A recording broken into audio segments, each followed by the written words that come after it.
Woman finds out she's pregnant, but what's growing inside stuns experts. What does she give birth to, and how would this delivery affect her? To find out, watch to the end.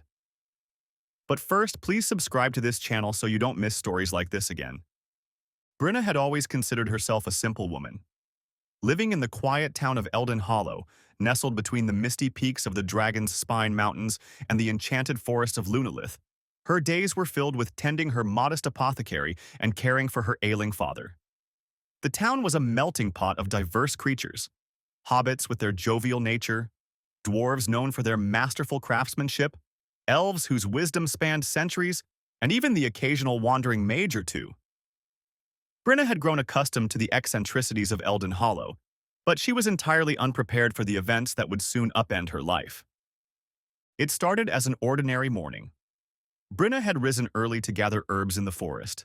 The dew-laden air was cool against her skin as she plucked nightshade, valerian root, and moonwort. But as she leaned down to harvest a patch of silverleaf, a strange dizziness overcame her. The world tilted, her vision blurred, and she clutched at the nearby tree for support. A whisper, faint but unmistakable, echoed in her mind. A voice she couldn't place. "The vessel awakens," it murmured. By the time she stumbled back into town, her mind swirled with unease. She tried to dismiss the episode as fatigue, but the voice lingered, haunting her dreams that night. When the sickness began, a relentless nausea that left her bedridden for days, Brenna reluctantly sought the help of Theron, the town's half-elf healer. Theron was a stoic man with piercing green eyes and an air of quiet authority. He examined Brenna with care, his slender fingers pressing gently on her abdomen.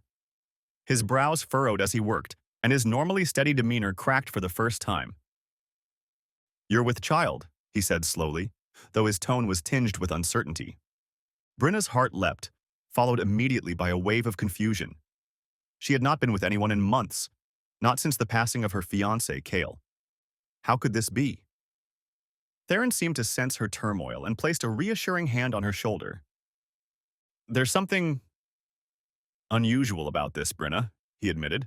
"I'd like to consult with the town council. It may be nothing, but—" His words were interrupted by the sudden crash of a window. A hobbit messenger tumbled into the room, breathless and frantic. "A shadow has fallen over the eastern woods," he cried. "The trees are dying, the streams run black, and the air reeks of decay." The council was convened that evening, a mix of dwarven elders, elven scholars, and human leaders. Brenna sat quietly as the room buzzed with concern. The eastern woods were the lifeblood of Eldon Hollow, their magic sustaining the town and its inhabitants. If they were corrupted, the town would fall into ruin. Amid the chatter, a peculiar figure entered the chamber. Solon, the enigmatic mage who rarely ventured out of his tower, strode in with purpose. His robes shimmered with an ethereal glow, and his staff hummed with latent energy. He glanced at Brenna, his eyes narrowing as if he could see straight into her soul. "You carry something ancient," Solon announced, his voice reverberating through the room. "Something that does not belong to this world." The room fell silent. All eyes turned to Brenna, who felt her pulse quicken under their scrutiny. Solon approached her, his expression unreadable. "It is no ordinary child," he continued. "It is an essence, a remnant of an era long forgotten. And it seeks to be born." Chaos erupted. The dwarves demanded answers, the elves debated the implications, and the hobbits whispered nervously among themselves. Solon raised his hand, silencing the crowd. "This is no coincidence," he said gravely. "The corruption in the woods, the whispers of ancient power, it is all connected. If we do not act, this force will consume more than just the woods. It will consume us all." Brenna's head spun. She had come seeking answers, and instead, she was thrust into the center of a storm she couldn't comprehend. Solon declared that a journey was necessary, to the Cradle of Echoes, a sacred site said to hold the secrets of creation. Only there could they uncover the truth about the child she carried. The next morning, Brenna set out with an unlikely group of companions. Theron insisted on coming to monitor her health. Solon, of course, took charge, his magical prowess indispensable. Aaron, a fierce dwarven warrior with a temper as fiery as her auburn hair, volunteered to protect them. Kalian, a soft-spoken elf with a deep connection to nature, joined to decipher any signs from the environment. And much to everyone's surprise, Tilly, a hobbit barely out of her teens, tagged along, armed with nothing but a slingshot and boundless enthusiasm. The journey was perilous from the start. The eastern woods were unrecognizable, their once vibrant greenery replaced with a twisted, malevolent landscape. Shadows moved of their own accord, and the group was constantly on edge. Brenna's symptoms worsened as they traveled. Her abdomen began to glow faintly at night, and the whispers in her mind grew louder, their words forming cryptic warnings. One evening, as the group camped near a corrupted stream, Brenna awoke to find herself levitating above the ground. Her companion stared in shock as her eyes glowed with a golden light. She spoke in a voice that was not her own, a deep, resonant tone that sent shivers down their spines. "I am awakening," the voice declared. "The world must prepare." When the episode ended, Brenna collapsed, exhausted and terrified. Solan's expression was grim as he explained what he believed was happening. "The essence within you is a fragment of Lorthian, the eternal seer," he said. "He was a being of immense power, banished from this realm eons ago. His return could either save our world or destroy it." The tension among the group grew with each passing day. They encountered hostile creatures twisted by the corruption, serpentine beasts with multiple heads, shadowy figures that melted into the darkness, and monstrous hybrids that defied nature. Aaron's axe and Kalian's bow proved invaluable, but the constant battles wore them down. Through it all, Brenna felt the presence inside her growing stronger. It was both a comfort and a curse. The essence offered her fleeting glimpses of its memories, glorious cities, epic battles, and a deep, aching loneliness. But it also demanded more from her, draining her energy and testing her resolve. The group finally reached the Cradle of Echoes, a cavernous temple carved into the heart of a mountain. Its walls shimmered with ancient runes, and an otherworldly hum filled the air. As they ventured deeper, the whispers in Brenna's mind became a deafening roar. At the heart of the temple stood an altar, its surface engraved with the image of a woman cradling a blazing sun. Solon instructed Brenna to lie on the altar, and as she did, the runes around them flared to life. The ground trembled, and a blinding light enveloped the chamber. When the light subsided, Brenna found herself face to face with a spectral figure, a tall, regal man with eyes that burned like stars. "I am Lorthian," the figure said, "and you, Brenna, are my chosen vessel. Together, we will reshape this world." The words sent a chill through Brenna. She realized with growing horror that the figure's definition of reshape might not align with the hopes of her companions or the world. Brenna stared at the spectral figure, her heart pounding in her chest.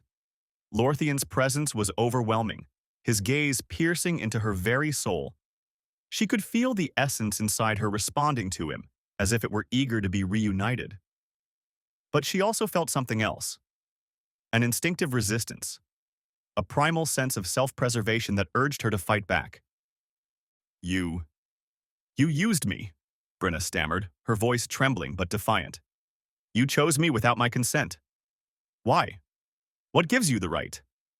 Lorthian's expression softened, though the power radiating from him remained palpable. "You misunderstand, mortal. I did not choose you arbitrarily. You are descended from the line of light-bearers, a lineage intertwined with my essence. Through you, I can reclaim what was lost, and through me, you will transcend the limitations of this fragile existence." The words sent a shiver down Brenna's spine. She glanced at her companions, who stood frozen, their faces a mix of awe and fear. Solon was the first to recover, stepping forward with his staff raised. "You dare to manipulate one of our own, Lorthian?" Solon's voice was firm, his magical aura flaring. "This world has moved on from your time. We will not let you impose your will upon it again." Lorthian regarded Solon with faint amusement. "And what will you do, mage? You cannot stop what is already set in motion." Before Solon could respond, the ground shook violently, and cracks began to form in the temple walls.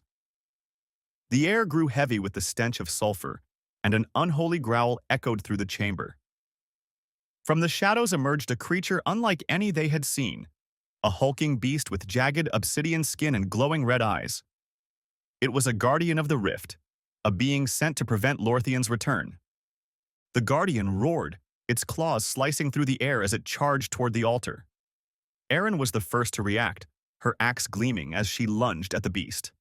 "Get behind me!" she shouted, slamming her weapon into the creature's side.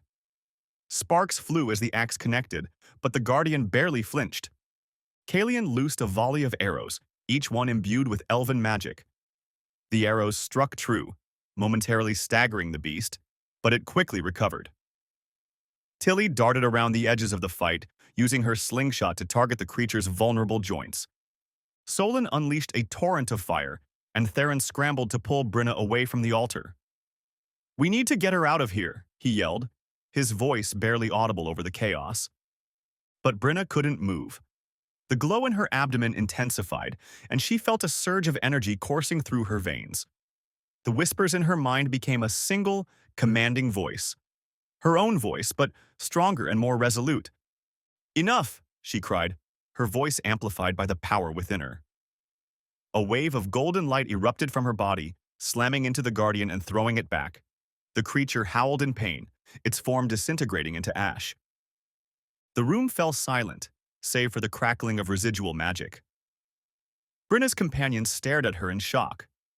Even Lorthian seemed momentarily taken aback. "You possess more strength than I anticipated," Lorthian said, his tone now laced with curiosity. "The bond between us is growing. Soon, you will see the truth of our purpose." "I've seen enough," Brenna retorted, her voice steadier now. She turned to her companions, her resolve hardening. "We need to seal him away forever. If we don't, he'll destroy everything we hold dear." Solon nodded, his expression grim. "There is a way," he said. "The Cradle of Echoes was built not only to summon beings of great power, but also to contain them. We can trap Lorthian here, but it will require an immense sacrifice." "What kind of sacrifice?" Theron asked warily. Solon hesitated before answering. "Brenna, she is the vessel. To sever the bond, she must give up the essence, and possibly her own life." "No," Theron protested, stepping protectively in front of Brenna. "There has to be another way." "There isn't," Solon said firmly. "This is bigger than all of us. If Lorthian is allowed to fully manifest, his power will corrupt not just this world, but the very fabric of existence." Brenna looked at each of her companions in turn, their faces etched with fear and sorrow. She felt the weight of their trust, their hope. Finally, she met Lorthian's gaze. "I won't let you take this world," she said. "If my life is the price for its salvation, so be it." The ritual began. Solon instructed the others to form a protective circle around the altar. Kalian chanted in the ancient tongue of the elves, while Erin and Tilly stood guard, their weapons at the ready.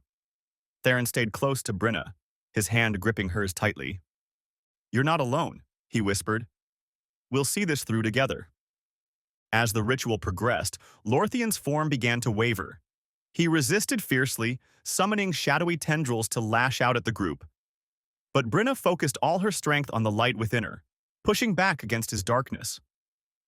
The strain was unbearable. Her body felt like it was being torn apart, and she could hear Lorthian's voice screaming in her mind. But she held on, drawing on the memories of her loved ones, her town, and the world she had sworn to protect. Finally, with a blinding flash, the connection was severed. Lorthian's essence was drawn into the altar, and the runes on its surface glowed with a fiery intensity before fading to black. The temple grew quiet once more. Brenna collapsed, her body weak and trembling. Theron caught her before she hit the ground, his face pale with worry. "Brenna, stay with me," he pleaded. She opened her eyes, a faint smile on her lips. "Did we do it?" she asked weakly. Solon stepped forward, his expression unreadable. "He is sealed," he confirmed.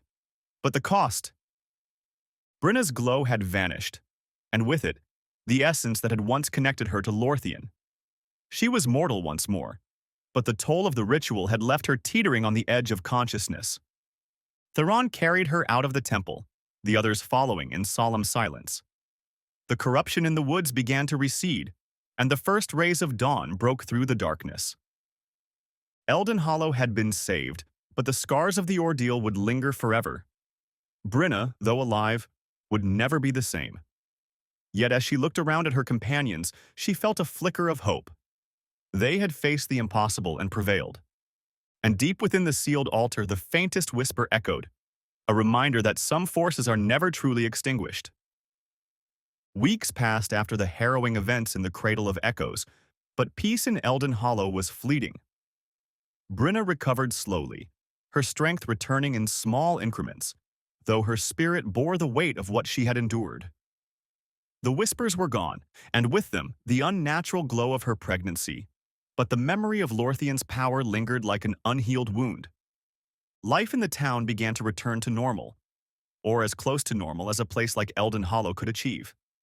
The eastern woods, once corrupted by dark magic, had begun to regenerate, and the people of the town expressed cautious optimism. Yet there was an undercurrent of unease. Brenna noticed it in the way the townsfolk looked at her, a mixture of gratitude and fear. Her companions, too, were not immune to the aftershocks of their journey. Theron stayed close, always keeping a watchful eye on her, as if expecting some lingering remnant of Lorthian's essence to resurface. Solon retreated to his tower, consumed by research, though he occasionally sent cryptic messages warning of potential dangers. Aaron took on additional patrols to ensure the woods remained safe, while Kalian and Tilly worked to rebuild the harmony between the natural and magical elements of the forest. But Brenna's quiet days in the apothecary were shattered one evening when a stranger arrived at her door. He was tall and cloaked, his face obscured by a hood. His presence was imposing, and Brenna instinctively reached for the dagger she kept hidden beneath the counter. "I mean you no harm," the stranger said, his voice deep and resonant. He removed his hood, revealing a face both striking and otherworldly. His eyes were an intense silver, and his features carried an ethereal quality that marked him as something far from human. "Who are you?" Brenna demanded, her grip tightening on the dagger. "My name is Erthus," he replied. "I am an emissary of the Eternal Watch. We monitor the seals placed on ancient beings such as Lorthian. Your actions in the Cradle of Echoes have not gone unnoticed." Brenna's heart sank. She had hoped that sealing Lorthian would bring an end to the chaos, but Erthus's presence suggested otherwise. "What do you want from me?" Erthus stepped closer, his gaze piercing. "The seal is holding, for now. But there are ripples in the fabric of reality, disturbances caused by your connection to Lorthian. His influence was not fully eradicated. You remain a tether to his power."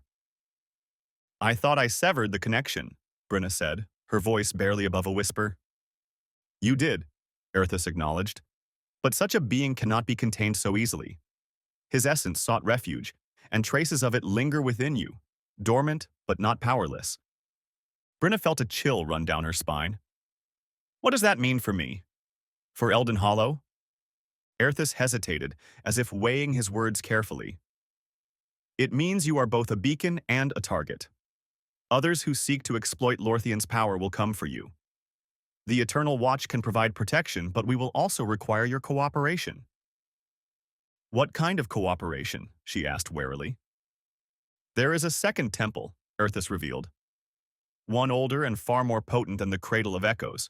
It lies deep within the shimmering wastes, a desert of shifting sands and perilous storms. If we can transfer the lingering essence of Lorthian there, we may be able to bind him permanently." The weight of his words settled over Brenna like a heavy cloak. Another journey, another trial. She wanted to refuse, to return to her quiet life, but she knew such peace was no longer possible. "I'll need help," she said finally. Erthus nodded. "Of course, gather your companions. Time is of the essence." The next morning, Brenna summoned her allies. Theron was the first to agree, his protective instincts overriding any hesitation. Aaron grumbled about being dragged into another adventure, but ultimately relented. Kylian and Tilly were more enthusiastic, eager to ensure the safety of the town they loved. Solon, however, was harder to convince. The Shimmering Wastes are no ordinary desert, he warned. The magic there is unstable, and the creatures are unpredictable. If we fail, we risk not only your life but the lives of everyone in this realm. We have no choice, Brenna countered. If we do nothing, Lorthian's influence will grow. I won't let that happen. Reluctantly, Solon agreed, and the group set out once more, this time guided by Erthus. The journey to the Shimmering Wastes was grueling. The desert stretched endlessly before them, its golden sands shimmering under a merciless sun. Strange, mirage-like phenomena danced on the horizon, and the group quickly discovered that not all of them were illusions. On their second night in the desert, they were ambushed by a pack of sand wraiths, ghostly beings that moved like shadows across the dunes. The battle was fierce, and the group barely managed to fend off the creatures. Brenna discovered, to her horror, that her connection to Lorthian gave her an unnatural ability to sense the wraiths' movements, a skill that both unnerved and saved them. As they delved deeper into the desert, the challenges grew more formidable. They encountered massive, burrowing beasts that attacked without warning, and sandstorms that disoriented even Kalian's keen senses. Through it all, Erthus remained calm and focused, though his cryptic warnings about the temple ahead only added to the group's unease. When they finally reached the ancient structure, a sprawling complex of obsidian and crystal half buried in the sand, it radiated a foreboding energy. The air hummed with latent magic, and the ground beneath their feet seemed to pulse like a heartbeat. "The Temple of the Void," Erthus announced. "This is where we will make our stand." Inside, the temple was a labyrinth of shifting corridors and hidden traps. The group worked together to navigate its challenges, each member's unique skills proving invaluable. Yet as they ventured deeper, Brenna felt the presence of Lorthian growing stronger, as if he were awakening within her. When they finally reached the heart of the temple, a massive chamber dominated by an ancient rune-covered obelisk, Erthus began the ritual. Brenna stood at the center, her companions forming a protective circle around her. As Erthus chanted in a language older than time, Brenna felt the essence within her stirring violently. The obelisk began to glow, and the chamber shook. Shadows coalesced into a towering figure, Lorthian, his spectral form more solid and menacing than before. "You cannot banish me," he roared, his voice shaking the very foundations of the temple. "I am eternal." The final confrontation had begun, and Brenna realized with chilling clarity that this battle would test not just her strength but the very limits of her will. The chamber erupted into chaos as Lorthian's form solidified, towering over them. The obelisk pulsated with dark energy, the ancient runes glowing crimson as if corrupted by his presence. The temperature in the room plummeted, and an unnatural wind howled through the temple. "Stay together," Aerthus commanded, his silver eyes blazing as he raised his staff. A barrier of shimmering light enveloped the group, temporarily shielding them from Lorthian's first wave of attacks. Lorthian stretched his massive clawed hand toward Brenna, and the barrier shuddered. "You think you can contain me, child?" he growled, his voice echoing with a sinister resonance. "I am beyond your comprehension. You are but a spark, and I am the flame eternal." Brenna clenched her fists, trembling not with fear but with a growing defiance. She could feel the remnants of his essence within her, stirring like a storm in her soul. Despite the terror of facing him, she knew she was connected to him in a way no one else could understand. Erthus turned to the group, his voice urgent. "We have to destabilize his essence while I seal him. Each of you must focus on weakening him. Brenna, you are the key. When I give the signal, you must sever his connection to this realm." The group sprang into action. Erin charged forward with a battle cry, her axe gleaming with enchantments Solon had imbued earlier. She struck at Lorthian's leg, the blow ringing out like a thunderclap. Though it didn't cause much damage, it distracted the ancient being enough for Kalian to fire a volley of arrows into the shadows coiling around him. Solon muttered an incantation, and a massive wave of fire roared across the chamber, engulfing Lorthian's form. The creature howled in anger, his body flickering like an unstable illusion. Tilly, darting between fallen chunks of stone, used her slingshot to launch enchanted stones at the obelisk, causing the runes to spark and falter. Lorthian retaliated with a blast of dark energy, shattering the barrier Erthus had created. The group was thrown back, the air knocked from their lungs. Brenna hit the ground hard, but as she scrambled to her feet, she felt the essence within her surge, almost as if it were urging her to act. "You can fight him," she shouted, her voice trembling but resolute. "We can fight him together." Lorthian laughed, a deep, malevolent sound. "You cannot fight what you are, Brenna. You are my vessel. My power flows through you. Surrender, and I will grant you a place beside me as the world bends to our will." For a brief moment, Brenna hesitated. The promise of power was intoxicating, the idea of being more than the frightened woman she had been. But then she looked at her companions. Theron, bruised but standing protectively in front of her. Aaron, gripping her axe with unwavering determination. Kalian, his keen eyes searching for the next weak point. Tilly, unyielding despite her small stature. And Solon, pouring every ounce of his magic into the fight. They were fighting not just for her, but for the world. "No," she said, her voice firm. "You're wrong. I'm not just your vessel. I'm more than that. I'm me." Drawing on her inner strength, Brenna stepped toward the obelisk, her hands glowing with a golden light.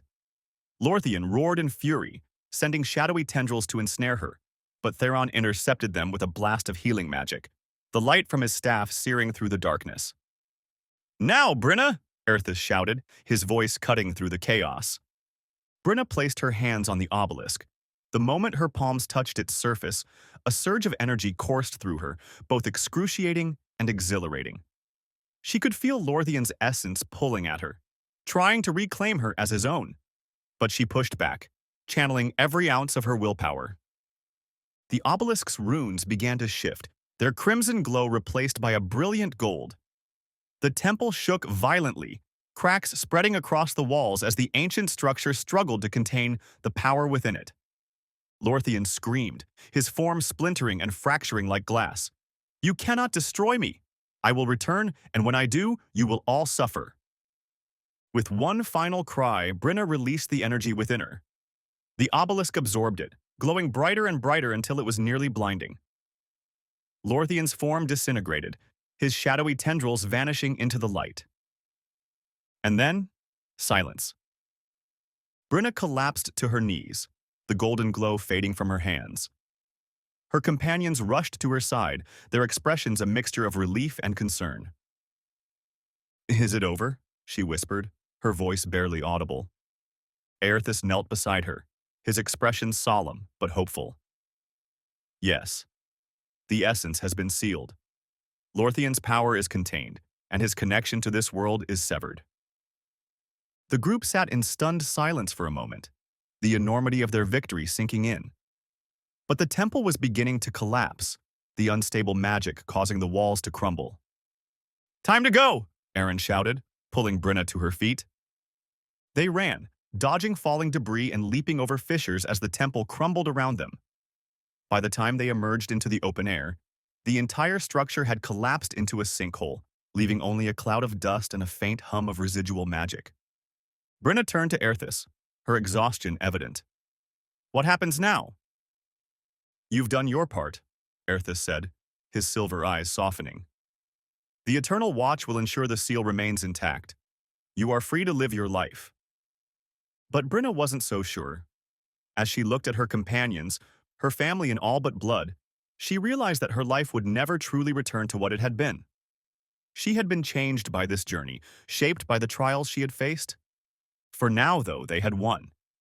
And for Brenna, that was enough. The group returned to Eldon Hollow, weary but triumphant. The town, vibrant and bustling, welcomed them with cautious relief. The eastern woods had begun to bloom again, the rivers flowed clear, and the oppressive tension that had hung over the land since Lorthian's corruption had finally lifted. Brenna, though physically free of Lorthian's influence, struggled to find peace. Her nights were filled with vivid dreams, of worlds beyond hers, of battles fought by forces far greater than she could imagine, and of a voice, faint but insistent, whispering warnings she couldn't quite decipher. Though Erthus had assured her that the seal would hold. Brenna couldn't shake the feeling that her role in this saga wasn't over. As weeks turned to months, Brenna worked to rebuild her life. Her apothecary became a haven for those seeking remedies and advice, and her skills were in higher demand than ever. Theron, ever loyal, stayed close, helping her with patience and ensuring she didn't overwork herself. His concern went beyond duty. His feelings for her had deepened during their journey, though he was careful not to push. Brenna sensed it, and while she wasn't ready to confront it, she valued his steadfast presence. Erin took to patrolling the eastern woods, ensuring no remnants of corruption lingered. She'd become something of a local hero, her tales of battling sand wraiths and shadow beasts inspiring the younger dwarves of the town. Tilly, always the optimist, split her time between helping Brenna at the apothecary and teaching the town's children how to use slingshots, much to their parents' dismay. Collian returned to his grove, dedicating himself to restoring the balance between magic and nature. Though he rarely visited the town, his absence was felt as a quiet reassurance. If Kalian deemed the land safe, the people trusted it to be so. Solon, ever the recluse, delved into his research with renewed fervor. He occasionally sent cryptic notes to Brenna, warnings about potential disturbances in the magical ley lines or musings about Lorthian's influence, but he kept his distance. Brenna couldn't decide whether she was grateful or resentful for his detachment. Months passed without incident, and for a time, it seemed as though peace had truly been restored. But Brenna's dreams grew darker. In them, she found herself standing in a barren wasteland under a blood-red sky, the ground cracked and lifeless. Lorthian's voice echoed around her, fragmented and distorted. "You think you've won," it taunted. "But the seal weakens. My essence cannot be contained forever." She would wake drenched in sweat, her heart racing, but each morning she dismissed the dreams as lingering trauma. Yet the signs were hard to ignore. Strange weather patterns disrupted the normally temperate region. Animals acted erratically, fleeing from unseen threats. And then came the disappearances, villagers vanishing without a trace, their homes left untouched but eerily cold, as though life itself had been drained from them. When Erthus returned to Elden Hollow unannounced, his expression grim, Brenna's worst fears were confirmed. "The seal has been disturbed," he said, gathering the group in Brenna's apothecary late one evening. "A faction of rogue mages, seeking to harness Lorthian's power, has found a way to siphon energy from the obelisk in the shimmering wastes. The balance is fracturing." "How is that possible?" Erin demanded, her hand tightening on the hilt of her axe. "We sealed him. We saw it." Erthus nodded solemnly. "The seal was strong but not unbreakable. Their interference has weakened it. If they succeed in fully destabilizing the obelisk, Lorthian's essence will escape. And this time, he will not be content to manifest through a vessel. He will consume everything." Brenna felt her stomach churn. "What can we do?" Erthus hesitated. "We must stop the mages and reinforce the seal, but it will require more than just our efforts. To mend the damage, we must travel to the Nexus of Worlds, where the fabric of reality is thinnest. There, we can draw upon the primal forces to strengthen the seal." "The Nexus of Worlds?" Solon's voice, sharp and incredulous, cut through the tension. He had arrived late, his robes disheveled, as though he'd come straight from his tower. "Do you understand what you're suggesting? The Nexus is a place of chaos where even the most experienced mages lose themselves. It's not a solution. It's a suicide mission." Erthus met his gaze, unwavering. "It's our only chance. If we do nothing, Lorthian will return, and there will be no sealing him again." The room fell silent. Brenna looked at her companions, their faces etched with determination despite the fear that lingered in their eyes. They had faced impossible odds before, and though the stakes were higher now, she knew they wouldn't back down. "When do we leave?" Brenna asked, her voice steady. Erthus's expression softened. "At dawn. Prepare yourselves. This journey will test us in ways we cannot yet imagine." The next morning, the group set out once more, this time toward the Nexus of Worlds, a place spoken of only in whispers, a realm where the boundaries between dimensions blurred. Their path was fraught with peril. rifts in reality that swallowed anything that ventured too close, creatures that defied the laws of nature, and landscapes that shifted unpredictably as though alive. As they journeyed, Brenna's dreams grew more vivid. She saw flashes of the rogue mages, their faces hidden behind dark hoods, chanting in a language that made her ears ache. She saw Lorthian's shadow stretching across the land, his power seeping into the world like poison. And she saw herself, standing at the center of it all, her hands glowing once more, but this time the light was unstable, flickering like a dying flame. The closer they came to the Nexus, the heavier the air grew, as though the weight of reality itself pressed against them. Brenna could feel the strain on her companions.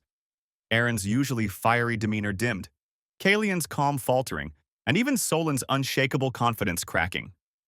By the time they reached the Nexus, a swirling vortex of light and shadow that seemed to pulse with a life of its own, Brenna realized the truth she had been avoiding. This was not just another battle. This was the culmination of everything they had fought for, everything they had sacrificed. And she wasn't sure they would all make it out alive. The Nexus of Worlds loomed before them, a swirling maelstrom of chaos that seemed to bend reality itself. Streams of light and shadow intertwined like restless serpents, pulsating with an energy that made the air around them crackle. The landscape was ever shifting. Jagged cliffs turned to barren deserts, lush forests melted into icy tundras, and everything seemed alive, watching, waiting. Brenna stood at the edge, her heart pounding. The dreams she had endured felt like warnings, and now, standing at the threshold of the Nexus, they seemed less like nightmares and more like premonitions. Arthas raised his staff, his voice steady despite the turmoil around them. This is where the veil between worlds is thinnest. Within the Nexus lies the heart of eternity, a source of primal energy. If we can harness it, we can mend the seal and cut off Lorthian's reach once and for all. How do we even get inside that? Aaron asked, her axe resting on her shoulder as she eyed the churning vortex with open distrust. Arthas glanced at Brenna. You're the key. Brenna stiffened.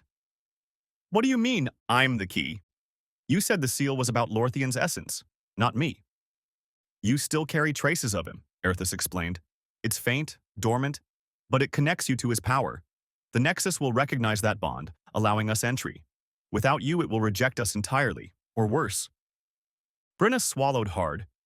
She felt Theron's hand on her shoulder, grounding her. We're with you, he said softly, his eyes steady and reassuring. You don't have to face this alone. Solan stepped forward, his expression grim. Once we enter, the Nexus will test us. It is a place of pure magic, where thought and emotion manifest as reality. If we falter, if we lose focus, it will consume us. Well, that's comforting, Tilly muttered, trying to mask her nervousness with humor. She fidgeted with her slingshot, but stood firm beside the others. Then we don't falter, Kalian said simply, his calm voice a stark contrast to the chaos around them. Brenna took a deep breath and stepped forward, the faint glow of her connection to Lorthian stirring once more. As she approached the edge of the vortex, the swirling energy seemed to reach for her, tendrils of light and shadow curling around her outstretched hand. The others followed, their trust evident despite the danger. The moment they stepped into the Nexus, the world dissolved into a kaleidoscope of color and sound.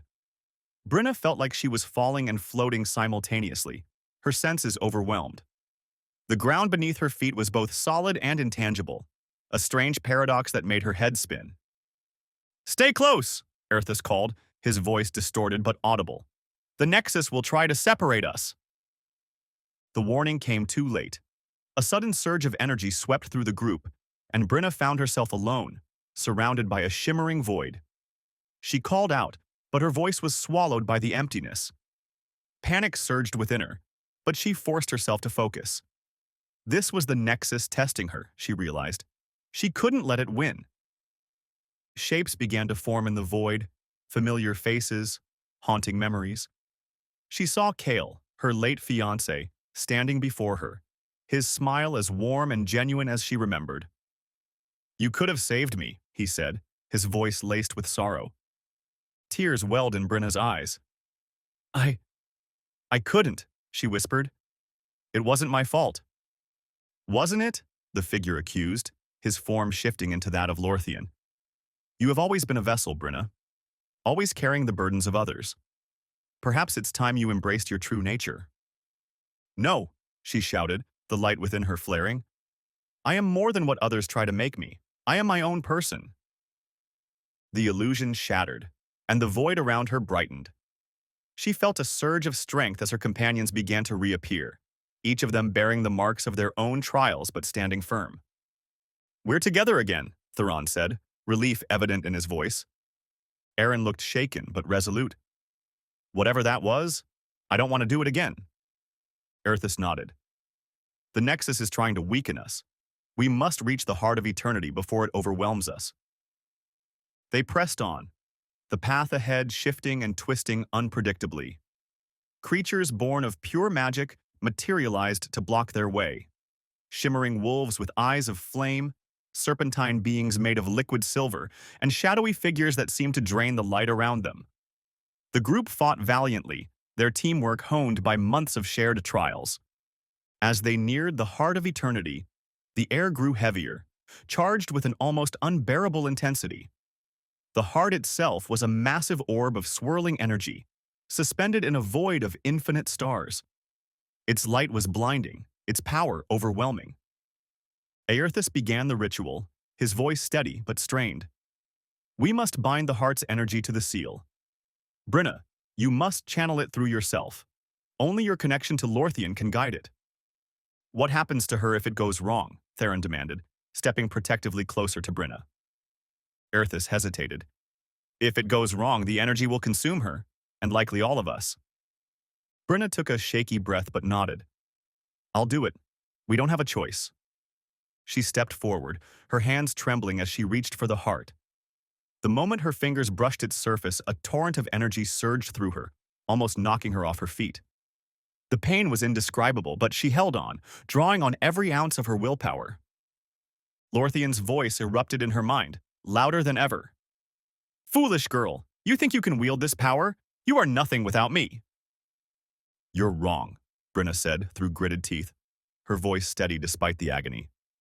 I'm stronger because I'm not alone. The faces of her companions flashed through her mind, their unwavering support fueling her resolve. With a final, desperate cry, she directed the heart's energy toward the remnants of Lorthian's essence, sealing it within a prison of light and shadow. The Nexus trembled violently, and for a moment, Brenna thought they had failed. But then the swirling chaos began to stabilize, the colors softening, the air growing calm. When the light finally dimmed, Brenna collapsed, her body drained but alive. Theron caught her before she hit the ground, his relief palpable. It's over, Erthus said, his voice filled with awe. The seal is restored. Lorthian's essence is contained. The group looked around, the Nexus now serene, its chaotic energy replaced by a tranquil beauty. They had done the impossible. But as they made their way back to Eldon Hollow, Brenna couldn't shake the feeling that this victory, while hard-won, was only the beginning of something far greater. The journey back to Eldon Hollow was both triumphant and somber. The group was weary, their bodies and spirits marked by the trials they had endured. As they crossed the threshold of the familiar forest paths and into the bustling town, they were met with cheers and relief from the townsfolk. Word of their victory had spread faster than they had, and Eldon Hollow celebrated their return as though they had defeated an invading army. But for Brenna, the celebration felt hollow. Though Lorthian's essence was sealed, she couldn't ignore the toll it had taken, not just on her, but on everyone who had fought by her side. Weeks passed, and life began to settle. Brenna worked tirelessly to restore her apothecary, finding solace in the familiar rhythm of grinding herbs and mixing potions. Yet the connection she once felt to Lorthian, an intrusive and unwelcome presence, was gone. In its place was a strange emptiness that she couldn't fully understand. Her companions found their own ways to heal. Erin became the de facto protector of the Eastern Woods, her once fiery temperament tempered by a sense of duty. Tilly, undeterred by their ordeal, shared tales of their adventures, becoming something of a folk hero among the Hobbit children. Kalian returned to the grove, where he worked to restore the balance of magic that had been disturbed by the Nexus. Solon retreated to his tower, quieter than before but no less vigilant. His research now focused on preventing another disruption to the seals. Theron, as always, stayed close. He worked side by side with Brenna in the apothecary, his presence a constant source of quiet strength. One evening, as the sun dipped below the horizon, painting the sky in hues of amber and violet, Theron finally spoke of what had been weighing on him. "You've been distant," he said, his voice gentle but firm. "Since the Nexus. You carry so much, Brenna, and I can see how it's hurting you." Brenna paused, the mortar and pestle in her hands falling still. She sighed, turning to meet his gaze. "I thought when it was over, I'd feel free. But instead, I feel lost. Like I don't know who I am without all of it." Theron reached for her hand, his touch grounding her. "You're not defined by what you've endured. You're defined by how you've risen above it. And you haven't been alone, Brenna. Not then, not now, not ever." Tears welled in her eyes, but for the first time in a long while, they weren't from pain or fear. She nodded, the smallest smile gracing her lips. "Thank you," she whispered, "for everything." Months turned into a year, and the scars of their battles began to fade. Elden Hollow thrived, the land flourishing under the renewed balance of magic. Brenna's apothecary became a cornerstone of the community, not just for her remedies, but for the quiet wisdom she offered to those in need. One day, Erthus returned, his silver eyes as unreadable as ever. "The seal holds," he said simply, though his tone carried a note of caution. "But there will always be forces seeking to disrupt it. The Nexus was not the end, Brenna. It was the beginning of something greater." Brenna nodded, understanding in her heart what he meant. While her direct connection to Lorthian had been severed, her role as a guardian of balance would never truly end.